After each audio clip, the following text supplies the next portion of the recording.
os créditos extraconcursais, aqueles créditos que são pagos pelas despesas que ocorrem posteriormente, após a decretação da falência, né? Então, se são depois da decretação da falência, obviamente que não são débitos do devedor, né? São aqueles créditos contraídos pela massa falida no seu próprio interesse. Então, se não são créditos do devedor, são créditos da massa falida, eles não vão para o concurso de credores, né? E são pagos antes daquele quadro geral de credores, daquelas 8 classificações que eu passei para vocês, né? Então, esses créditos, pessoal, por que são pagos antes?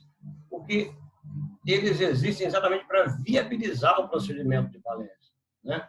Tanto na recuperação quanto falência, há procedimentos que, obviamente, que são onerosos, né? E aí, como exemplo, eu coloquei a própria remuneração do administrador judicial, despesas com arrecadação. Imagine que tem um bem que está longe do estabelecimento. Você tem que pagar transporte, você tem que requerer certidões em cartórios. Então, isso onera a massa falida, né? Conservação de bens também. De repente, tem alguns bens que carecem de empresas terceirizadas para tomar conta, então, para fazer a manutenção. Imagine que um frigorífico, enfim, né? Além disso, avaliação, tem despesas com avaliação, com avaliadores, até mesmo, pessoal, o material de expediente, né? Imagine que tem a falência está rolando uma falência, está o procedimento, então você vai gastar com papéis, com alimentação, enfim, com todo aquele material. Então, tudo que for despesas após a decretação da falência são considerados créditos extraconcursais. E esses créditos estão listados no artigo 84, e o interessante é que ele traz uma ordem. Mas por que ele traz essa ordem? É uma ordem de preferência, de prioridade. Porque pode ser que a grana nem chegue lá no quadro de credores. Pode ser sim. Pode ser que a grana encerre por aqui. Então, aqui ele vai ter que seguir rigorosamente essa ordem. Então, vamos lá para o artigo 84. Artigo 84, onde os incisos já estão aí na tela em suma, estão resumidos, mas vou ler para vocês. Eu não vou compartilhar o artigo, novamente repetido, mas vou ler para vocês. Acompanhem, por favor, o artigo 84. Serão considerados créditos extraconcursais e serão pagos com precedência sobre os mencionados no artigo 83 desta lei, na ordem a seguir: os relativos a, inciso 1, as remunerações devidas ao administrador judicial e seus auxiliares, e créditos derivados da legislação do trabalho ou decorrentes de acidentes de trabalho relativo a serviços prestados após a decretação da falência. Então, tudo que vier após terá prioridade e, na ordem do artigo 84, essa será a primeira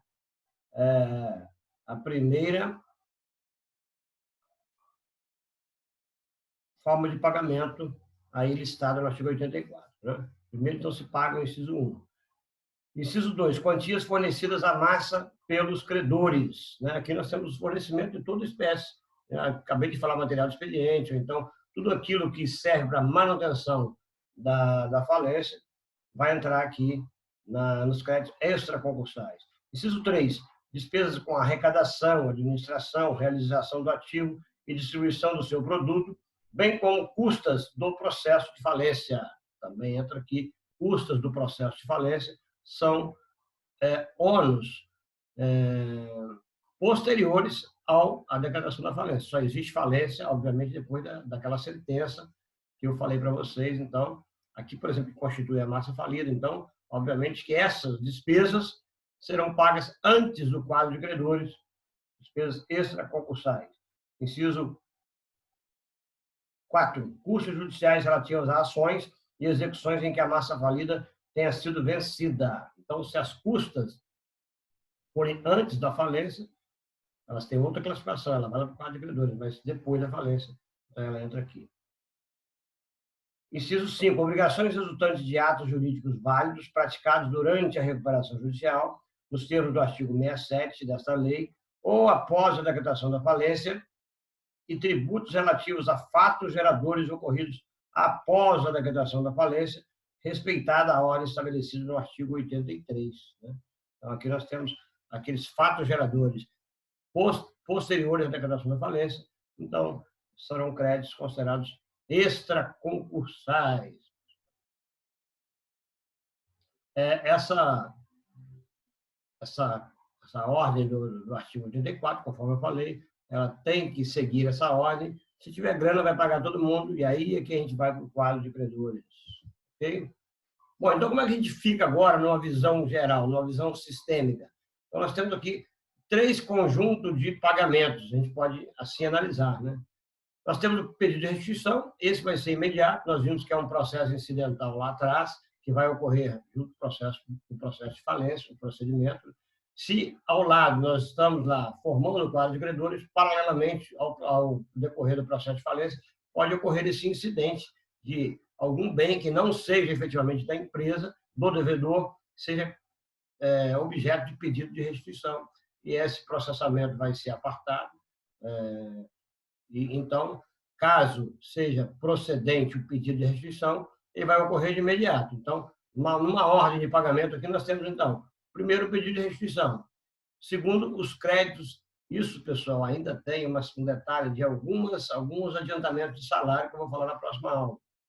Então, pode ser até que anteceda aos créditos extraconcursais.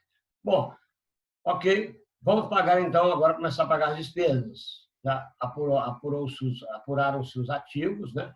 O administrador judicial já arrecadou e alienou os bens, e começa a pagar. Primeiro ele vai pagar quem? Os créditos extraconcursais, conforme a gente acabou de ver, que decorrem do processo de falência. Aí sim, nessa terceira etapa, vamos dizer assim, né? Que a gente monta um quadro agora, um quadro mais amplo, né? Aí ele entra nos créditos concursais. E aí sim tem aquela ordem.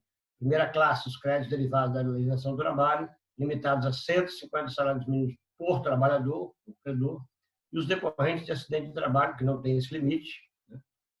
Novamente, repetindo, a segunda classe são os bens gravados com garantia real, até o limite do bem gravado. 3. A terceira classe, lá no inciso 3 do artigo 83, são os créditos tributários. Né? Todos os créditos tributários? Não entra. Aí não entram os créditos cujos fatos geradores ocorreram posteriores à decretação da falência, né? Além disso, as multas tributárias também não entram nessa classe. Na quarta classe, os créditos com privilégio especial, na quinta classe, os créditos com privilégio geral, na sexta classe, os pobres créditos quirografários, que não têm nenhuma garantia, e na sétima classe, as multas contratuais, né? Conforme nós já mencionamos na aula anterior, e, por último, os créditos subordinados, se sobrar grana. Se sobrar grana, ele vai pagar os sócios, administradores, acionistas, através dos créditos subordinados. Assim que vai ficar o nosso quadro a partir de então. Pois bem, mas antes de formar o quadro geral de credores, nós vamos aqui, então, verificar o procedimento da verificação e habilitação desses créditos. Né? Como é que isso ocorre? Né? O objetivo da verificação é impedir eventual fraude ou eventual erro na apuração dos valores. Né? Então, compete a quem? Ao administrador judicial. Como é que ele vai fazer isso? Ele vai analisar não só os livros contábeis, documentos comerciais e fiscais, por exemplo, contrato, quais são os títulos de crédito que ele tem ali, quais são as habilitações, a lista de habilitações que o devedor apresentou, e, além disso, ele vai fazer uma checagem. Imagine que ele tem uma lista de 100 créditos, e aí ele vai verificar, realmente isso aqui está contabilizado, isso aqui está no livro tal, isso aqui está nesse documento, esse contrato tem a ver com esse título de crédito, enfim, ele vai fazer essa verificação dos créditos, né?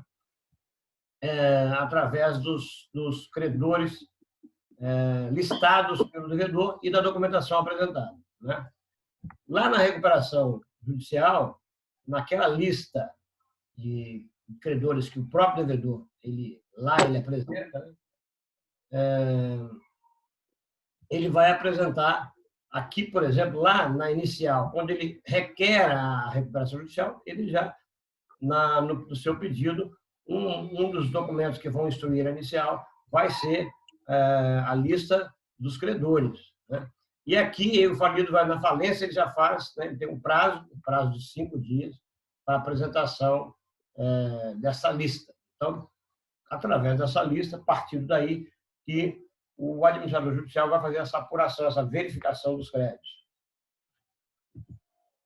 Bom, então, se com essa relação de credores, essa juntada da relação de credores, aí o juiz manda publicar, então, um edital, dando 15 dias, né, para os credores se habilitarem. Então, aquela lista vai ser checada com a documentação e agora ele vai trazer as habilitações de cada credor, né? E aí, nesse momento, no primeiro momento, quando todos passou esse prazo, né? E aí todos habilitaram, ou pelo menos todos que se propuseram, o administrador ele publica a primeira lista de credores. E aí, ainda nessa primeira lista de credores, pode ser que haja alguma divergência, né? Então, o próprio administrador, ou o Ministério Público, ou o próprio credor, falou assim, olha, tem uma divergência. Você colocou o meu crédito aí como quirografário, mas existe uma garantia real. Então, ele pode sanar essa divergência. Olha, o meu crédito não era R$10.000, houve um erro formal, aí você pode ver que o título está escrito R$10.500, por exemplo, né? Então, essas divergências então, são sanadas, e aí ele publica uma segunda lista de credores, né? E, além disso, aqueles credores lá da recuperação, você não vai ter que fazer um outro quadro de credores, né? Obviamente que não. Eles são automaticamente habilitados para falência. Aqui, naqueles casos de convolução da recuperação para falência, aproveita-se o mesmo quadro. É claro que, a partir dali, pode ser que haja novas habilitações, novos credores, né? Então, ele vai apenas fazer um complemento, né? E, nesse caso, depois que o administrador judicial analisar todas as habilitações, inclusive as divergências, ele fará publicar um segundo edital, né, com a relação de credores, isso no prazo de 45 dias contados do fim do prazo que os credores tinham lá para apresentar suas divergências. Então, esse aqui ainda é um procedimento administrativo por conta do administrador judicial. Pois bem, e aí? Como é que isso vai funcionar? Bom, cada credor vai fazer o seu pedido, um requerimento simples, sem nenhuma técnica, um requerimento simples. Ele vai colocar lá o valor do seu crédito, a natureza do seu crédito, e ele faz isso para o administrador judicial, né? Agora, a partir daí, pode ser que haja uma impugnação. A impugnação é um incidente processual. Já tem que ser uma peça técnica, representada por um advogado, tem que ser uma petição, né? E instruir com os documentos que ele vai indicar como prova, né? Isso está lá no artigo 13, isso vai depender de cada caso.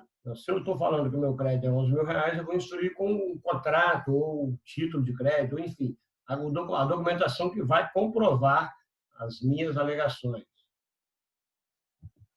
Então, eventual impugnação vai ser apresentada pelo juiz. Agora é que o juiz, agora que nós temos um procedimento judicial, né? Apesar de estamos falando da falência, claro que tudo isso é um procedimento judicial, mas é como se houvesse um procedimento administrativo, né, dentro do processo judicial. Por isso que a gente, lá no início, quando a gente falou que existem duas fases, essa fase aqui também é chamada de fase administrativa ou fase de sindicância, exatamente por isso.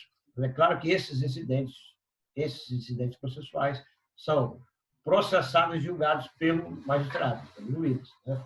Então, havendo divergência, o que se pode alegar nessa impugnação? Qualquer tipo de divergência, uma ausência de crédito, por exemplo, uma habilitação indevida, ou essa falta de legitimidade para esse credor não tem legitimidade para requerer esse crédito, ou qualquer motivo que incida no prejuízo a algum credor, né? Então, apresenta uma peça de contestação que a lei chama de impugnação. E quem é legitimado a impugnar, né? Está lá no artigo 8º. Bom, aqui nós temos legitimados extraordinários, que é o comitê, quando houver comitê de credores. Qualquer credor pode impugnar. O próprio devedor também pode, né? Qualquer sócio ou acionista da sociedade devedora, ou até mesmo o Ministério Público. Por que eles são legitimados? Porque eles são interessados, né? E o Ministério Público como fiscal da ordem jurídica.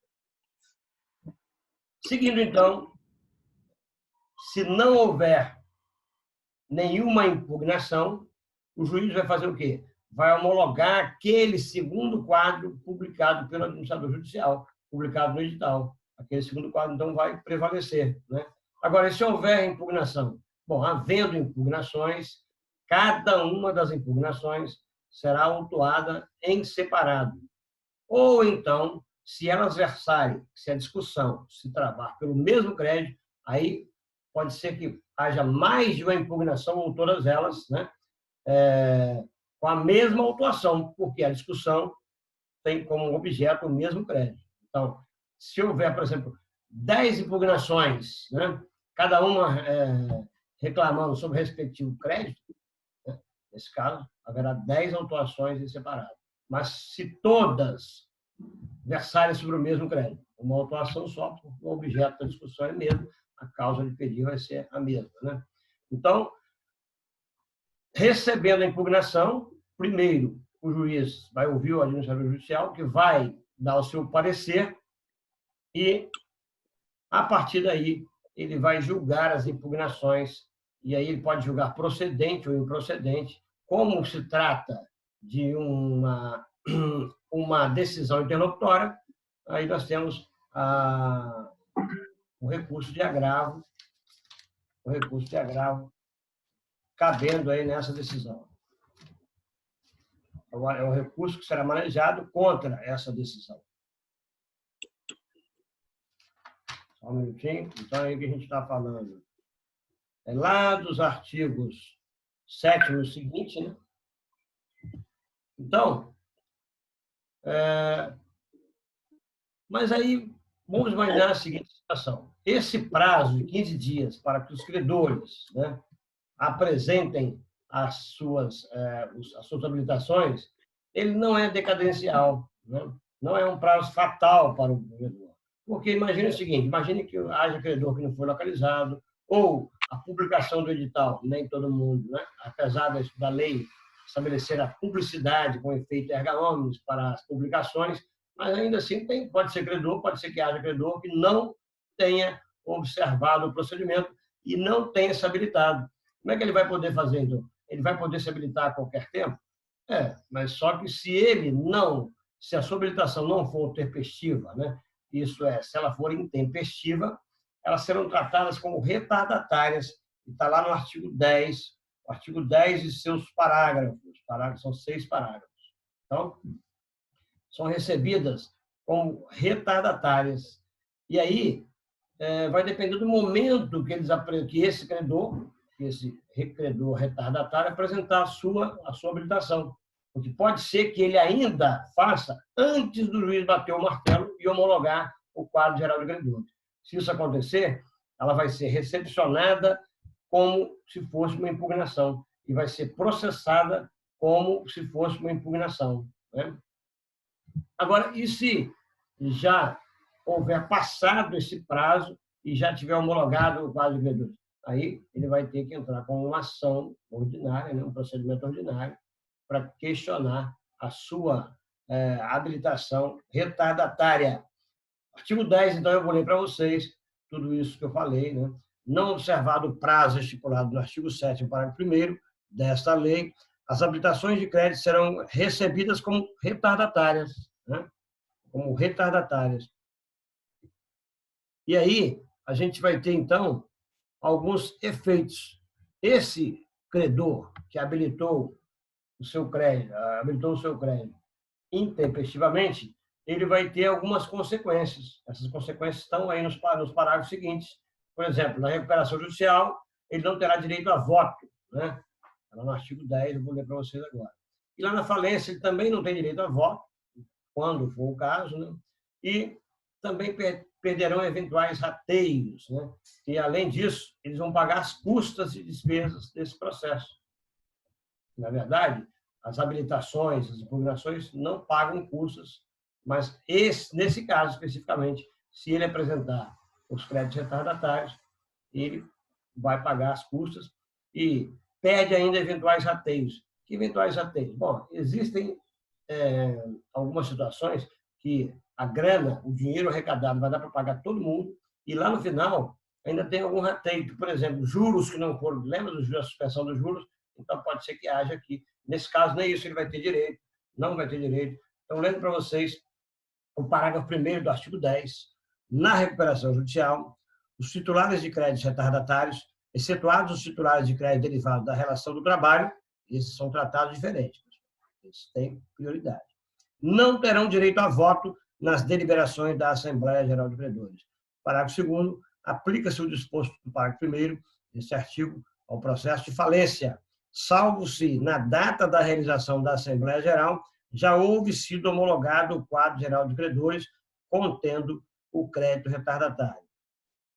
Parágrafo 3º, na falência, os créditos retardatários perderão o direito de rateios eventualmente realizados e ficarão sujeitos ao pagamento de custas, não se computando os acessórios compreendidos entre o término do prazo e a data do pedido de habilitação. Parágrafo 4º, na hipótese prevista no parágrafo 3º deste artigo, o credor poderá requerer a reserva de valor para a satisfação do seu crédito, né? Então, imagine-se como é que faz isso. Imagine que ele já passou o quadro de credores e aí ele entra com um procedimento, lá ele pode pedir, então, liminarmente, ele pode pedir que reserve o valor, porque senão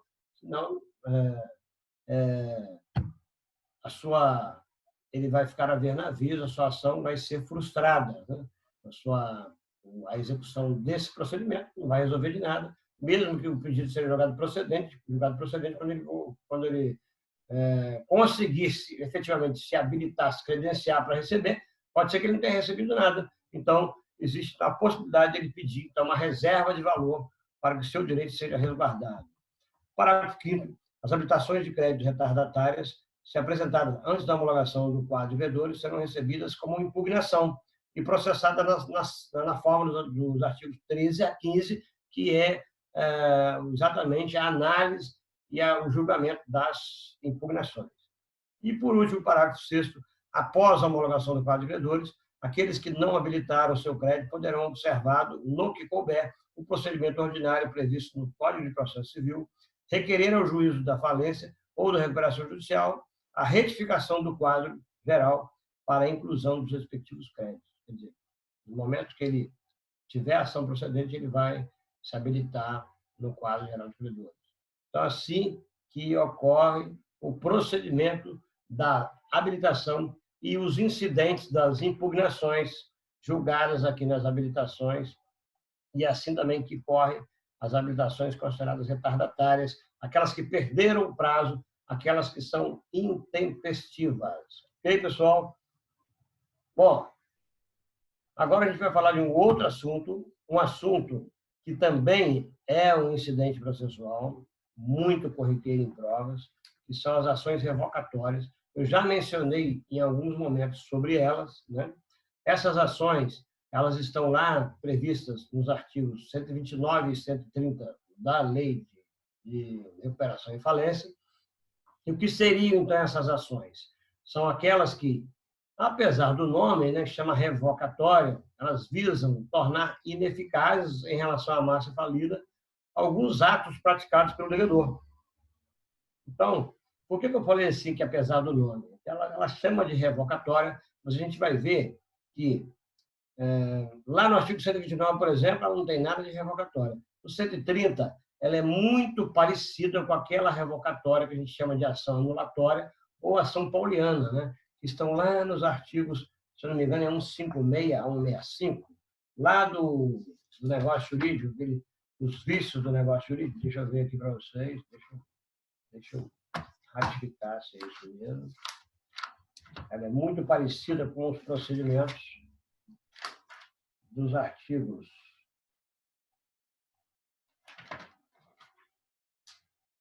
158. Na verdade, é mais parecido com 158, que é a fraude contra credores, né?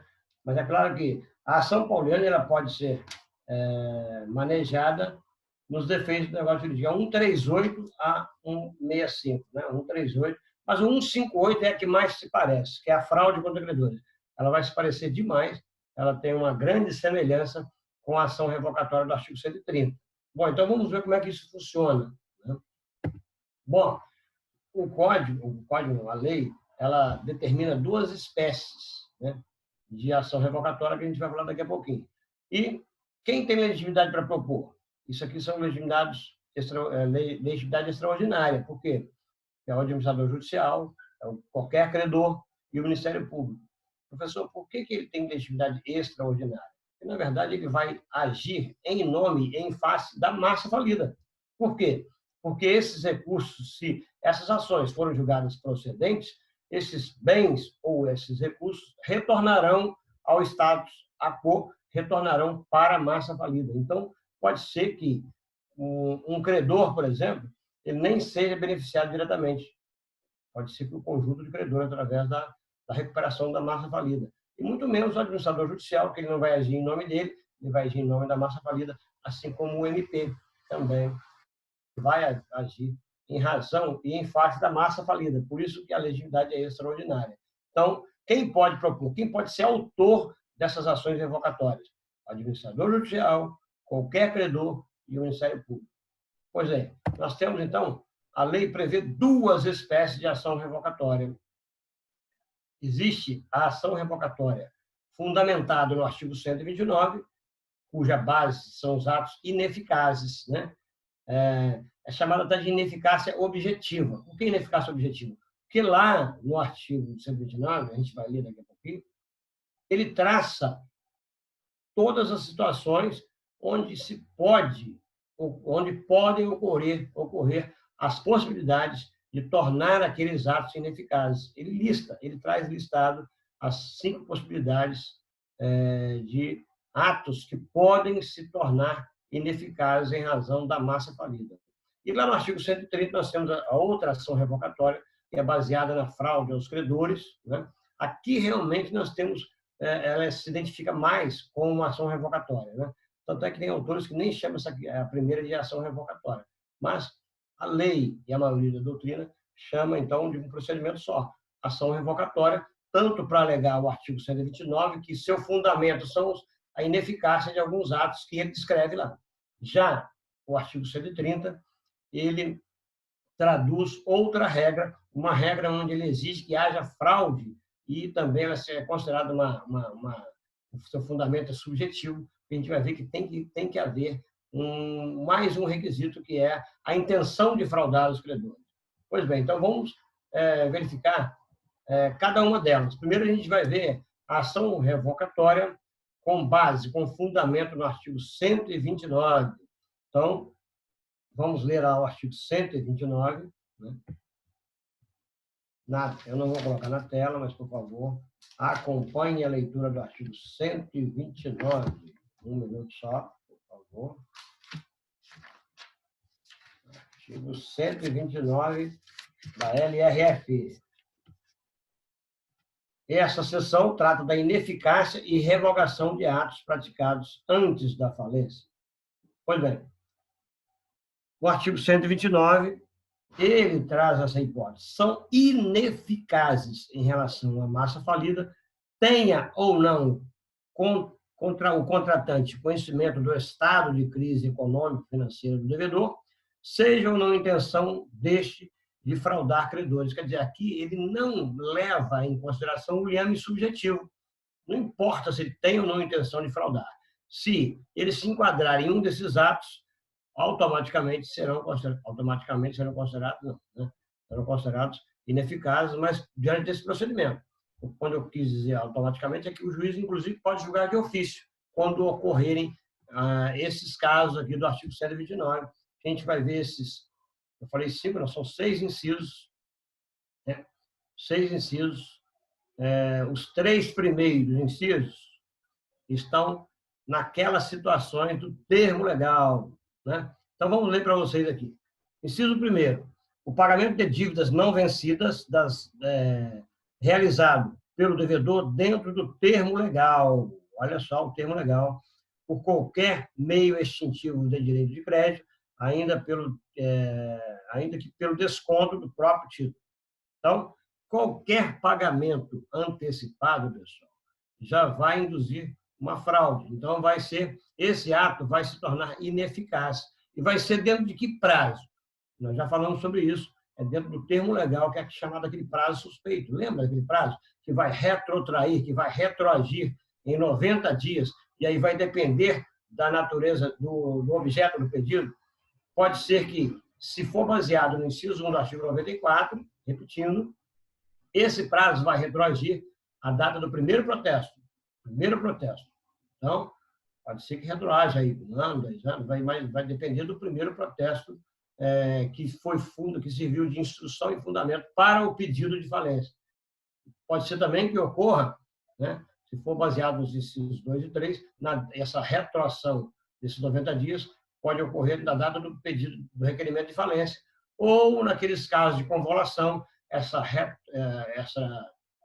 retroação pode ocorrer 90 dias antes do pedido do requerimento de recuperação judicial. Então, são os casos do inciso 1, 2 e 3.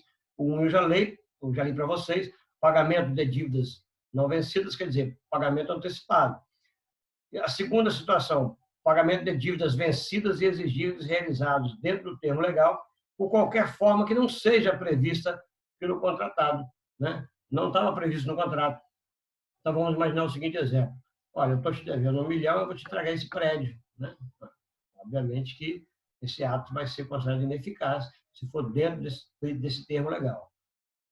E a terceira situação é a constituição de direito real de garantia, inclusive retenção dentro do termo legal, tratando-se de dívida contratada anteriormente, se os bens dados em hipoteca forem objeto de outras posteriores, a massa falida receberá a parte que devia caber ao credor na hipoteca revogada. Imagina o cara está lá dentro do prazo legal, ele vai lá e oferece em hipoteca o principal imóvel dele. Então, são atos considerados ineficazes, né? O inciso 4. E aí, agora, nós já vamos trazer as hipóteses que não estão inseridas no termo legal, né? São os atos gratuitos, que é o inciso 4 e 5. Né? Inciso 4. A prática de atos a título gratuito desde 2 anos antes da decretação da falência. Então, 2 anos antes da decretação da falência. Imagine que ele doou um prédio para o seu sobrinho, sei lá para quem, para o seu amigo, enfim. Então, é uma análise objetiva, se foi dentro desse período de 2 anos. Eu já falei para vocês que nesse período, assim, onde geralmente aquele que está na atividade empresária, ele acredita até o último momento que ele não vai falir, que ele vai conseguir sair daquela crise. Mas quando ele observa que não tem mais condições de sair, ele começa a fazer besteira. Então, por isso que estabelece um prazo para que ele, naquele momento, ele já sabia, já tinha condições de saber se da crise financeira, e aí começa a fazer besteira. O inciso 4, então, traz essa possibilidade de ato gratuito. E o inciso 5 também, né? A renúncia à herança ou ao legado até 2 anos antes da declaração da falência. Claro, então, se ele imagina que ele vai herdar alguma coisa, ele renuncia. A renúncia é fácil de ser também verificada, porque ela é um ato que deve ser expresso, né? Ela deve ser expressa, e por isso a renúncia também vai se caracterizar como uma fraude dos credores, né? E esse ato, como está listado aqui, como um ato que vai ser considerado ineficaz, pode ser, inclusive, alegado de ofício pelo juiz, sem problema nenhum. Mas, enfim, esse ato também é um ato gratuito, 2 anos antes da falência, se isso acontecer, vai ser considerado ineficaz, e essa doação ou essa renúncia desse bem vai retornar para a massa falida, então vai se tornar ineficaz somente em face da massa falida. E o inciso 6, ele trata da venda ou transferência de estabelecimento feita sem o consentimento expresso ou o pagamento de todos os credores a esse tempo existentes, não tendo restado ao devedor bens suficientes para solver o seu passivo salvo se no prazo de 30 dias não houver oposição dos credores após serem devidamente notificados judicialmente ou pelo oficial de registro de títulos e documentos. É aquela situação do trespasse, né, pessoal? Vocês estão lembrados que lá no artigo 1144, 1145, lá, nós temos lá as regras do trespasse.